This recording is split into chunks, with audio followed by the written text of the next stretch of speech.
ಉಗ್ರಗಾಮಿಗಳ ಮೇಲೆ ಮಾತ್ರ ಮಾಡ್ತೀವಿ. ಸರಿ, ಈಗ ನಾವು ಮೊಟ್ಟ ಮೊದಲಿಗೆ 9 ಕ್ಯಾಂಪ್ ಉಡೀಸ್ ಮಾಡಿದ್ದಂತ ಹೇಳಿದ್ದನು ಅವರೇ. ಉಡೀಸ್ ಮಾಡಿದಾರ, ಮಾಡಿದ್ದು ಸತ್ಯ. ಆ ಸಾಮರ್ಥ್ಯ ಭಾರತದ ಸೈನಿಕರ ಹತ್ರ ಇದೆ.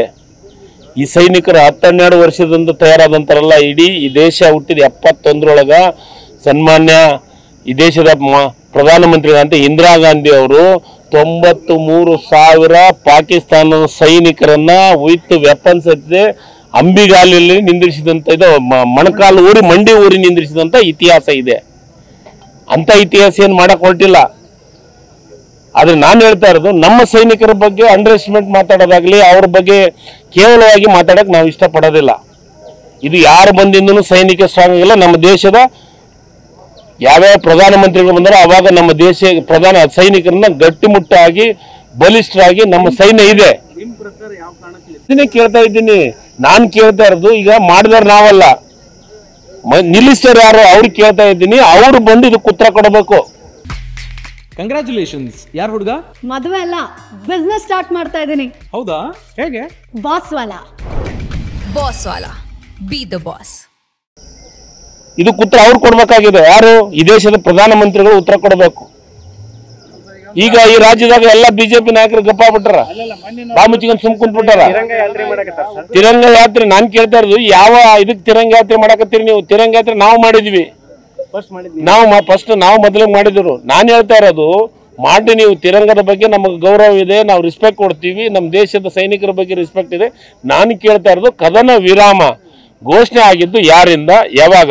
ಅದಕ್ಕೆ ನಾನು ಕೇಳ್ತಾ ಇರೋದು, ಈ ವಿಶ್ವಗುರು ಯಾರು? ವಿಶ್ವಗುರು ಮೋದಿಯವರು ಎಲ್ಲೋ ಟ್ರಂಪ್? ಬರೀ ಅವರ ಟ್ವೀಟಿಗೆ ನಿಂದಿರ್ತೈತಿ ಕದನ ಅಂತಂದ್ರೆ ಮತ್ತೆ ಎಷ್ಟು ಅವ್ರು ಪವರ್ಫುಲ್, ಇವರು ಎಷ್ಟು ಅವರಿಗೆ ಅಡಿಯಾಳಾಗಿ ನಾನು ಅದಕ್ಕೆ ನಾನು ಕೇಳ್ತಾ ಇರೋದು, ವಿಶ್ವಗುರು ಯಾರು? ನನ್ನ ಅಭಿಪ್ರಾಯ, ನಾನು ವಿಶ್ವಗುರು ಅಂತಾನೆ ಇಲ್ಲ. ನಾನು ಹೇಳ್ತಾ ಇರೋದು ವಿಶ್ವಗುರು ಯಾರು? ಇವ್ರು ಬಿಜೆಪಿ ಹೇಳ್ತಾ ಇದ್ರಲ್ಲ, ಮಾಧ್ಯಮದೊಳಗೂ ಬರ್ತಾ ಇತ್ತು, ವಿಶ್ವಗುರು ಯಾರು? ವಿಶ್ವಗುರು ಮೋದಿ ಯಾವ ಬೇಕಾವಾಗ ಹೇಳ್ತಿದ್ರಲ್ಲ. ಭಾರತ ವಿಶ್ವಗುರು ಆಗತ್ತಂತ ಹೇಳ್ತಿದ್ರು. ಈಗ ವಿಶ್ವಗುರು ಯಾವಾಗ ಆಗಿದೆ? ಹಿಂದೆ ನಾನು ಹೇಳಿದ್ನಲ್ಲ, ಹಿಂದೆ ಇಂದಿರಾ ಗಾಂಧಿ ಅವ್ರ ಇದ್ದತ್ನಾಗ ಯುದ್ಧ ಮಾಡಿ ಯುದ್ಧ ಗೆದ್ದು, ಅವತ್ತಿನ ಕಾಲದೊಳಗ ಯುದ್ಧ ಮಾಡೋ ಹೊತ್ನಾಗ ಯಾವ ದೇಶದ ಅಧ್ಯಕ್ಷರಾಗಲಿ ಪ್ರಧಾನಮಂತ್ರಿಗಳು ಇದ್ರಾಗ ಎಂಟ್ರಿಫೇರ್ ಆಗಂತ ಅವಶ್ಯಕತೆ ಇಲ್ಲ ಅಂತ ಅವಾಗನು ಹೇಳಿದ್ದಾರೆ ಇಂದಿರಾ ಗಾಂಧಿ ಅವರು. ನೇರವಾಗಿ ಹೇಳಿದಂಥ ಉದಾಹರಣೆಗಳದಾವ. ಯಾರ ಮಾತನ್ನು ಕೇಳಾಗಲ್ಲ. ಇದು ಯುದ್ಧ ಆಗೋದು ದೇಶ ಪಾಕಿಸ್ತಾನಕ್ಕೆ ಮತ್ತು ಭಾರತಕ್ಕೆ ಮತ್ತೊಬ್ಬರ ಮಾತು ಕೇಳಲ್ಲ ಅಂತ ಇಂದಿರಾ ಆ ತಾಕತ್ ಹೇಳಂತೇಳಿ, ಅದನ್ನಾದ್ರೂ ಹೇಳಂತೇಳಿ ಮೋದಿ ಅವರಿಗೆ. ನಾವಂತೂ ಕಾಂಗ್ರೆಸ್ ಅವ್ರು ಯಾವುದೇ ಕಾರಣಕ್ಕೂ ರಾಜಕಾರಣ ಮಾಡಂಗಿಲ್ಲ. ನಮಗೆ ದೇಶ ಮುಖ್ಯ. ನೋಡಿ, ಯುದ್ಧ ಮಾಡಕ ನೀನು ನಾನು ಹೋಗೋದ್ ಬೇಕಾಗಿಲ್ಲ. ಅದಕ್ಕೆ ನಮ್ಮ ಸೈನಿಕರು ಇದ್ದಾರೆ, ನಮ್ಮ ಸೈನಿಕರು ಬಲಿಷ್ಠರಿದ್ದಾರೆ. ನಮ್ಮ ಸೈನಿಕರ ಹತ್ರ ನಮ್ಮ ತಂತ್ರಜ್ಞಾನ ಮತ್ತೊಂದು ಮಗದೊಂದು ಎಲ್ಲದೂ ಇದೆ ನಮ್ಮ ದೇಶದಾಗ. ಯಾರು ಹೋಗೋದ್ ಬೇಕಾಗಿಲ್ಲ. ಅದಕ್ಕೆ ಆದಂತ ನಮ್ಮ ಸೈನಿಕರು ಗಟ್ಟಿಮುಟ್ಟಾಗಿದೆ.